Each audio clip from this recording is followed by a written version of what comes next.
Gold investment பற்றி தான் பேசணும்னு நினைக்கிறேன். Is the right time to invest the gold. ஏன்னா வந்து இறங்குனதை பார்க்க முடிஞ்சு ஒரு 3-4 நாளாகவே திடீர்னு வந்துட்டு ஏறணும் அப்படின்னு தான் நிறைய பேர் எதிர்பார்த்துட்டு இருந்தாங்க. ஸோ அதை பற்றி நீங்கள் என்ன நினைக்கிறீங்க? இன்வெஸ்ட் பண்ணுறது கரெக்டான டைமா என்ன?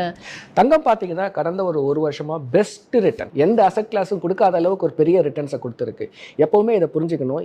எந்த ஒரு அசெட் கிளாஸ் ஒரு பெரிய ரிட்டர்னை கொடுத்துருக்கோ வரக்கூடிய காலங்களில் என்ன ஆகுனா அதோட ரிட்டர்ன்ஸ் மாடரேட் ஆகும். ஸோ தங்கம் போன வருஷம் கொடுத்த ரிட்டர்ன்ஸ் இந்த வருஷம் அப்படியே கொடுக்குமா? கொடுக்கறத விட கொஞ்சம் மாடரேட் ஆகிறதுக்கு ஒரு நல்ல சான்ஸ் இருக்கு. அதை விட கம்மியாக தான் கொடுக்கும். நம்பர் 1 அது. சரி, அதனால வந்து தங்கம் ரிட்டர்ன் கம்மி ஆகுன்றதுனால தங்கத்தை விட்டுலாமா? கிடையவே கிடையாது. தங்கம் ஒரு நல்ல அசெட் கிளாஸ். அதை கண்டிப்பாக வச்சுக்கணும். அது நம்ம எவ்வளோ வாங்கணும் அப்படின்றத வந்து உங்கள் நெட்வொர்த் கால்குலேஷனில் பார்க்கணும். நீங்கள் ஒரு உதாரணத்துக்கு நீங்கள் என்ன பண்ணுங்க, உங்கள் அசெட் எல்லாம் எடுங்க.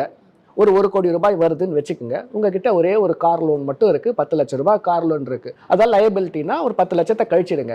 90 lakhs